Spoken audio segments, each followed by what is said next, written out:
We're in a series, Who Am I? And we're studying the life of several people around the life of Jesus toward the end of the book of Mark. We looked at the women, the true worshiper, Mary, and we also saw from Pastor Ben, Judas, the betrayer. And today we're going to look at another character, and we're looking through the book of Mark chapter 14. And chapter 14 is an interesting chapter because this is the big turning point, where we go from the pinnacle of the life of Jesus. Palm Sunday, he's coming in riding a donkey. People are hailing him, Hosanna, the King of Kings. And by the end of chapter 14, Jesus is condemned to death. Woven into the story of Jesus is another story, and you would think that if Jesus is the protagonist, the counterpart or the antagonist would be the other big major character.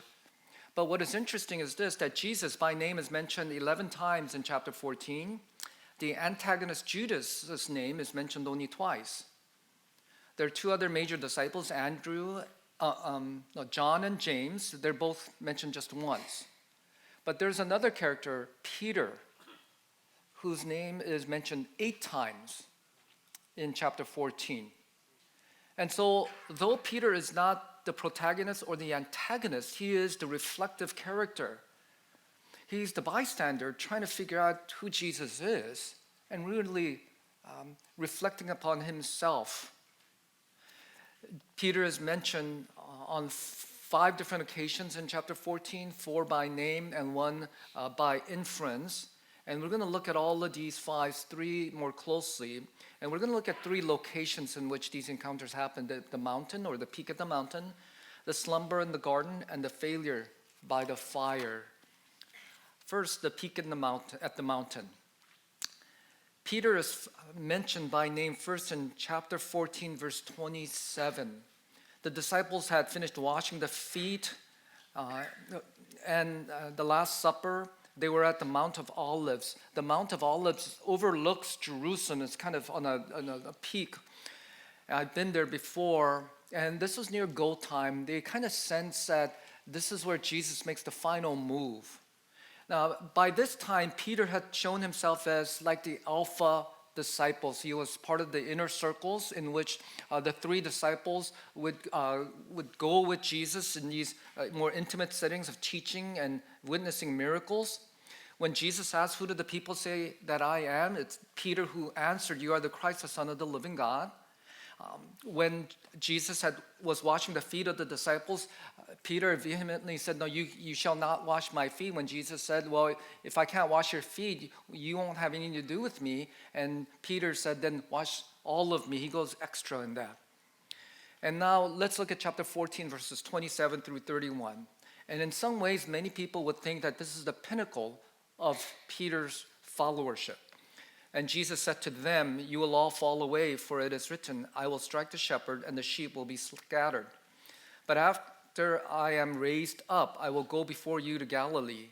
Peter said to him, "Even though they all fall away, I will not." And Jesus said to him, "Truly I say to you, this very night before the rooster crows twice, you will deny me 3 times. But he said emphatically, "If I must die with you, I will not deny you."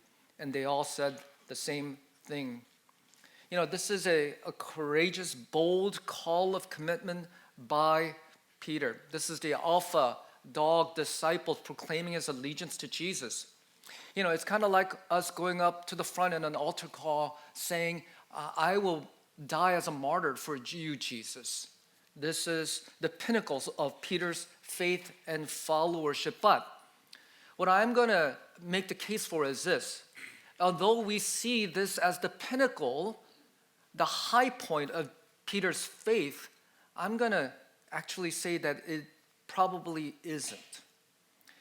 Let's look more closely at what is happening. Jesus, in verse 27, proclaims that this is what will happen. "You will all fall away, for it is written, I will strike the shepherd, and the sheep will be scattered. But after I am raised up, I will go before you to Galilee." So Jesus makes a statement about what will happen and the disciples' part in it. The first thing that Peter does is talk back to Christ. Now, he had said that you are the Christ, the Son of the living God. He said that you are God as man. You are the omnipotent, omniscient, sovereign, loving God, man. And I worship you. And to this God, he's saying, you are wrong, basically. You are omniscient, maybe, but you are wrong. Even though they all will fall away, I will not. It is an irony that Peter calls Jesus God, but says you are wrong at the same time. Not only that, what Peter does is says, you may be right, Jesus, when you're talking about all these other chumps, or the other disciples, right? But not me. And he compares himself to the faith of the other disciples, the commitment of the other disciples. He makes not only a point of who he is, but who the others are not. And finally, in verse 30, truly I tell you, for this very night before the rooster crows twice, you will deny me 3 times. But he said emphatically, if I must die with you, I will not deny you. And they all said the same thing. And chapter 14, verse 31 is perhaps outwardly the pinnacle of Peter's faith. Right now, he is saying that if I have to even die as a martyr for you, I will not deny you. I don't think that Peter was lying. And from what we know of Peter's personality, he's just an honest person, perhaps a bit brash and perhaps a little bit rash, but he's not the type to kind of lie. I think he meant what he said. And at this moment in time, what he earnestly felt is that if he had to even give his life for the sake of Jesus, that's what he would do. He was on a spiritual high, a zealous, truly believing that he can give his life for Jesus. But what is important is this. He is saying this, trusting in his own ability, in his own faith, in his own courage. You're wrong. I'm better than these guys. I know myself better.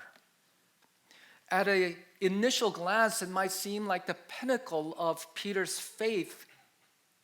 And if his faith was dependent upon who he is, we may be tempted to think it's true. But I believe what Peter was doing is following our secular, humanistic, self-help guru model of just believe in yourself. It is what Oprah Winfrey would say. It is confidence in our bodies, minds, and spirits that allows us to keep looking for new adventures. The former Prime Minister of Israel, Golda Meir, said, trust yourself, create the kind of self that you will be happy to live with your life.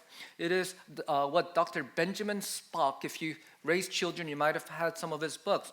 He is the one who said, trust yourself, you know more than you think you do. Or Christopher Robin, if you know who he is Winnie the Pooh's friend, said, always remember, you are braver than you believe, stronger than you seem, and smarter than you think. And also, someone said, if you're presenting yourself with confidence, you can pull off pretty much anything. Katy Perry said that. The world tells you that if you can just believe in yourself, you can accomplish much. And that our problem is that we doubt ourselves too much. And for a lot of what we do in life, that might be true, but I believe what we will discover about Peter is that is his fatal flaw, that he trusted in himself. Right. I don't think he was lying when he said what he said in verse 31, but his confidence was based upon himself.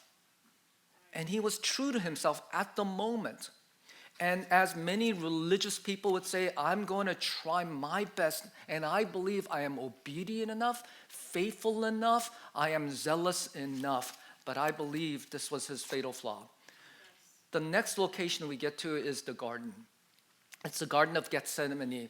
You may have heard about this famous garden. It is the place in which Judas will come with the temple guards and arrest Jesus. And it is this place in which Jesus takes three of his best friends, his earthly best friends, James and John, and they were the ones who were arguing, hey, we think we're pretty important. Can we sit at your right and your left hand? And Peter goes with him.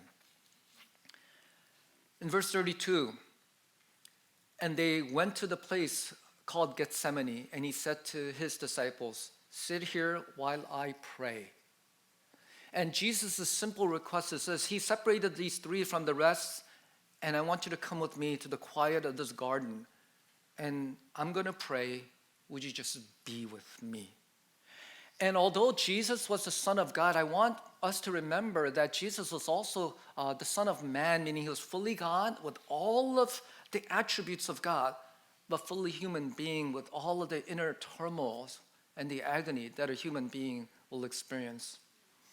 Verse 33, and he took with him Peter, James, and John and began to be greatly distressed and troubled. And he said to them, my soul is very sorrowful, even to death. Remain here and watch. And he asks his friends, would you just be with me? You don't have to do anything. Just be with me. And going a little further, he fell on the ground and prayed that. And this is a remarkable prayer that the second person of the Trinity, Jesus, God-man, saying this prayer to the Father God, the first person of the Trinity. And theologically, I don't quite understand this. I think there's a huge enigma here. But Jesus prays. He falls on the ground and prayed that if it were possible, the hour might pass from me. And he said, Abba, Father, all things are possible for you. Remove this cup from me, yet not what I will, but you will. Do you see this prayer? Jesus is praying, God, you're sovereign. You can do anything, can you not?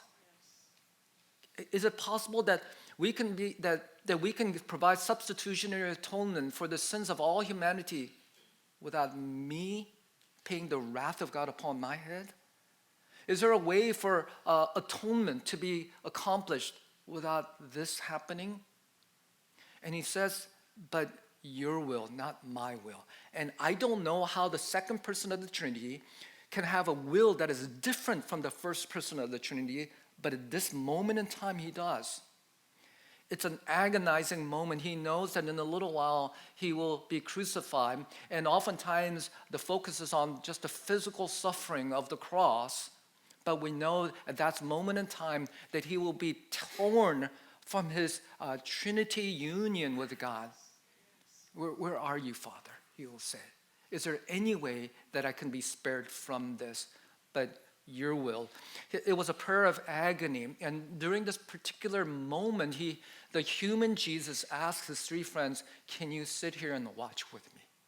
Can you pray with me? Verse 37.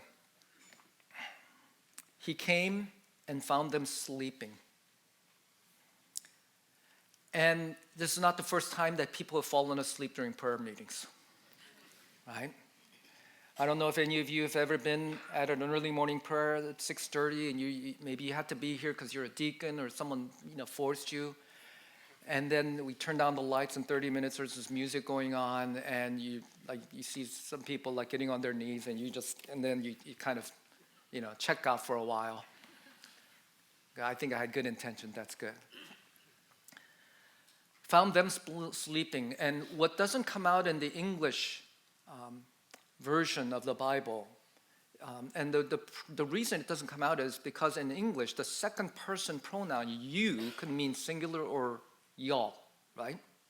And so in this particular interaction, we're led to believe that Jesus came to the three disciples and he's saying, you all, but I want to clarify here, verse 37, Simon, are you singular asleep?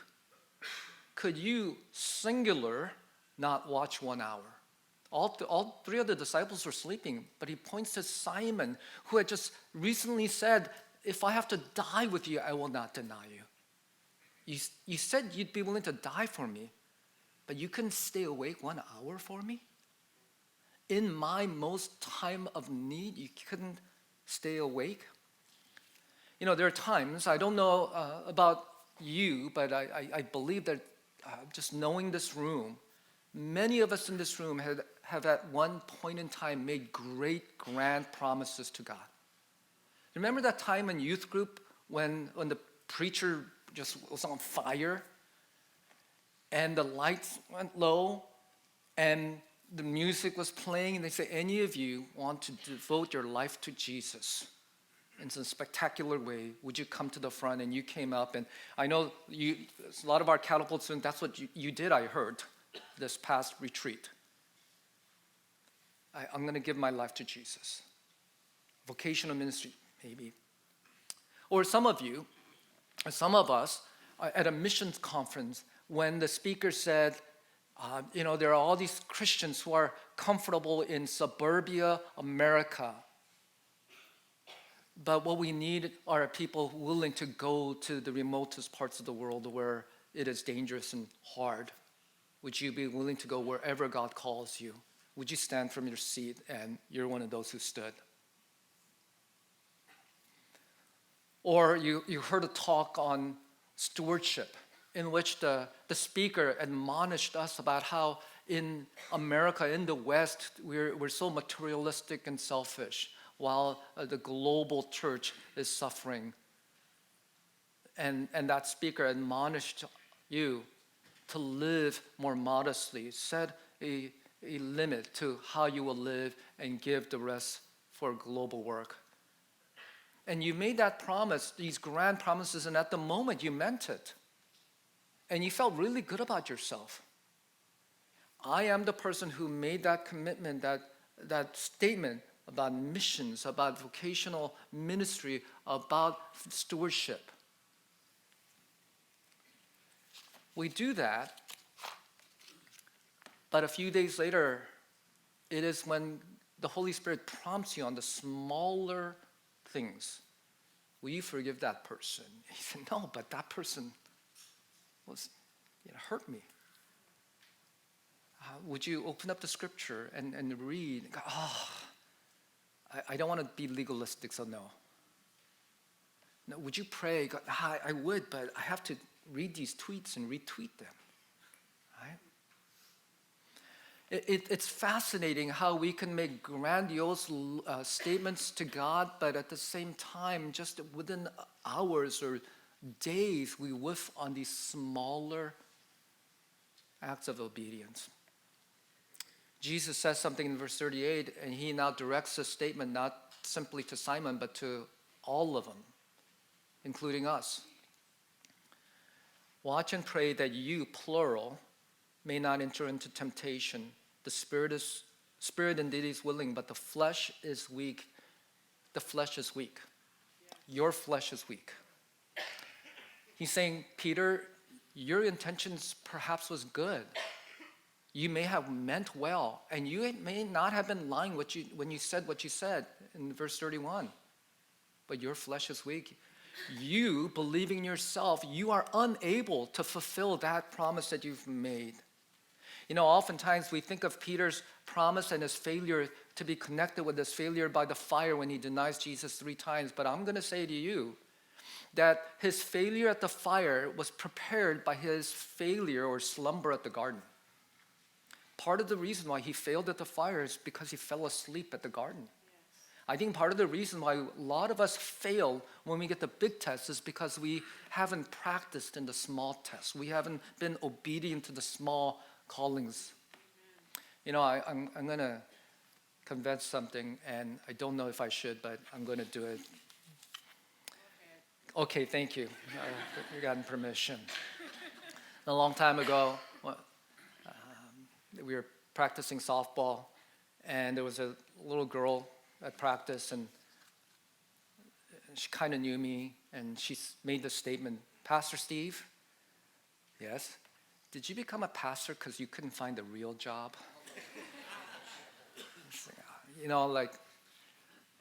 I know she meant well. She wasn't trying to be mean or anything, and I'm not going to argue with the little girl. I'm not going to tell her that I graduated from UCLA, computer engineering. Made more money than anyone else I knew out of college. I was promoted 3 times in 3 years and worked in aerospace. I wasn't going to tell her that. And And I gave all of that up to go into vocational ministry. I moved to godforsaken Texas, right, to go to seminary. My friends all believed in me. I didn't tell her that I got full scholarship for tuition and books at seminary and things of that nature. Look at me. I didn't say any of that. And when I was in seminary, I found out fairly quickly that I feel bad. I'm going to say this, but seminary wasn't that hard. Computer engineering was hard. There'd be times I'd look at a page in my calculus or engineering or physics. I didn't understand. I'm a decently smart guy, but I would spend an hour on a page. In seminary, they say just read these pages. It doesn't matter if you understand them or not, and you can get an A. I was like, wow,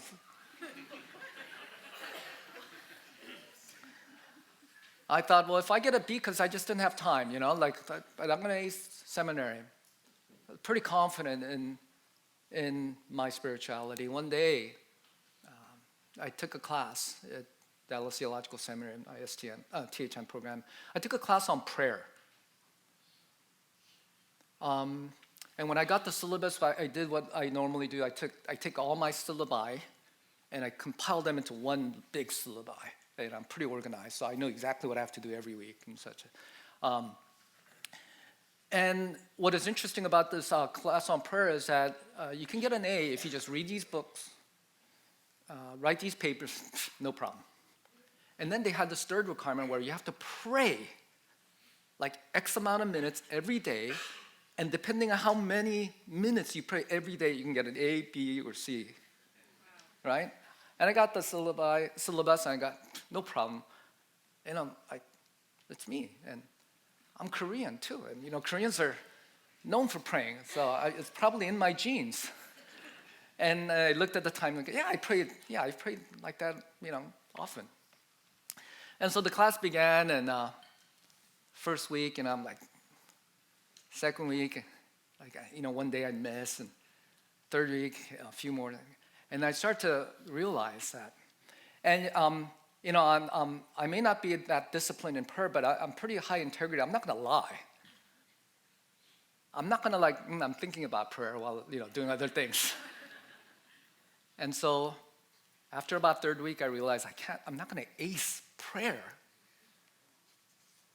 I can get a B in some other classes, but I can't get a B in prayer.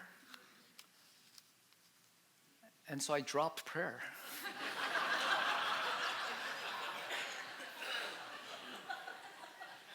I didn't want to get a B or a C or incomplete. I dropped prayer. So here was Steve Chang, who had made great, bold proclamation to follow Jesus. And Jesus saying, can you not simply just pray? Oftentimes, the reason why we fail in the big tests of life is because we haven't been obedient in the small calls of life. The third scene goes this way. And before we get there, right after the failed prayer meeting, Judas comes with the temple guards. They arrest Jesus. And in verse 47, it's not named Peter, but we know it's Peter from John. One of those who stood by drew his sword and struck the servant of the high priest and cut off his ear. Now Peter's ready to fight. So, okay, it's time now. And I believe Peter was ready to give his life. But Jesus says, put away your sword. I'm going to let them arrest me. And I believe Peter was immensely confused. Verse 54, we're told that Peter follows from a distance. There's still an affection and allegiance to Jesus, but there's now this fear and anxiety and confusion. I still want to be associated with Jesus, but I don't want the price that comes with following too closely to Jesus. Verse 66, while Peter was below in the courtyard, one of the servant girls of the high priest came, and seeing Peter warming himself, she looked at him and said, you were with the Nazarene Jesus. And a servant girl says, no, aren't you friends with the one who is being condemned to death? Verse 68, I neither know nor understand what you mean. Verse 69, the servant girl says to bystanders, I think it's him. He was with Jesus. He denies it. Verse 70, some bystanders say to him, certainly you are one of them, for you are a Galilean. And he began to invoke a curse on himself and to swear, I do not know this man whom you speak. It's the strongest denial that he can possibly make. And immediately the rooster crowed the second time, and Peter remembered how Jesus said to him, before the rooster crows twice, you will deny me 3 times. What a spectacular failure. We see Peter going from this peak in the mountain to this bitter, utter failure by the fire. And it says that he went out and wept. In Luke's accounts, we are told that Peter went outside and wept bitterly. I don't know how often men weep bitterly. I think it's like ugly crying. How many times do men ugly cry? You know, there is like I don't care who's watching, and then like it's not coming out. You know, like I think for most men that only happens maybe once or twice in their life. And Peter had to get alone outside. No one's looking, and he just wept and broke down. I think partially it's because he realized he had utterly failed in what he promised. He had disappointed himself, disappointed Jesus, disappointed his disciples, disappointed everyone. It's a complete contrast, verse 72 to verse 31. Verse 31 was a Peter who was confident, courageous, and cocky. He was at the peak, but now in verse 72, he was at the valley. He couldn't hold his head up anymore. I don't think he could say that if I have to give my life for you, I will not deny you. He knew that that wasn't true. I don't know if Peter could even say, I'm better than these other guys. I don't think he believed he was better than those other guys anymore. But this is what's interesting. There's a third set of interaction, and it's found in John chapter 21. It's by the lake, and Jesus says to him, do you love me? Do you love me? Do you love me? Yes, I love you. Yes, I love you. And the third time he says, you know all things. And I believe Peter was referring to this. Jesus, I know I haven't proven that I loved you, but you are omniscient. You can look inside my heart. You know that I love you. And Jesus says, feed my lambs, tend my sheep, feed my sheep, and then follow me. It is interesting in that this particular failure of a disciple, Jesus gives this commission, this calling. You know, I believe that Peter had an affection for Jesus. He had an allegiance to Jesus in verse 31, but the problem was that his faith was based upon himself. And it was only when his confidence in himself was broken that he was more ready to receive the commission, the calling of Jesus. You know, we normally look at the transformation from verse 31 to 72 as he was on his pinnacle, now he's at the valley, but I would argue with you that the Peter of verse 31 was less ready for the calling because his faith was based upon his own himself. But it's verse 72, Peter, who was utterly broken, had no confidence in himself that he was more ready for the gospel. Let me ask you, blessed are the poor in spirit, which represents that poor in spirit more? The 31 or the 72? It's the one who's weeping who realizes, I'm poor in spirit. There's this quote out that I'll end with. And I'm going to ask the band to come up. And the quote goes something like this: you may never know that Jesus is all you need until Jesus is all you have. Some attribute this to Tim Keller, but I think it's Corrie ten Boom, and I'll say it's Corrie ten Boom because she's older. If you don't know who Corrie ten Boom is, she was a young lady who grew up in the Netherlands. She was one of the first female watchmakers. She wasn't married at the time, but her faith made her determined to help anyone who was of need, including the mentally disabled. And when World War II started, their family, her father and her sister and Corey began to hide Jews in their home.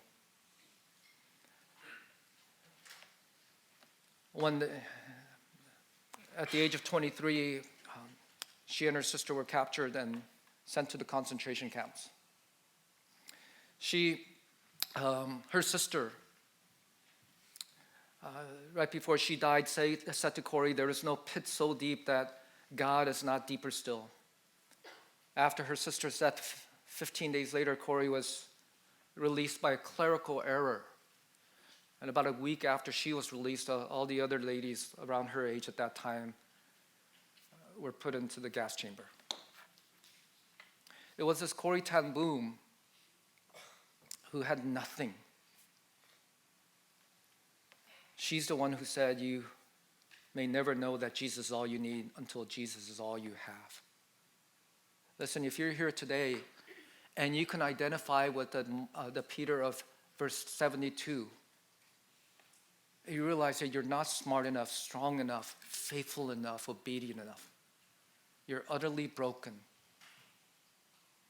Perhaps you are poor in spirit, and we are more able to receive God's call.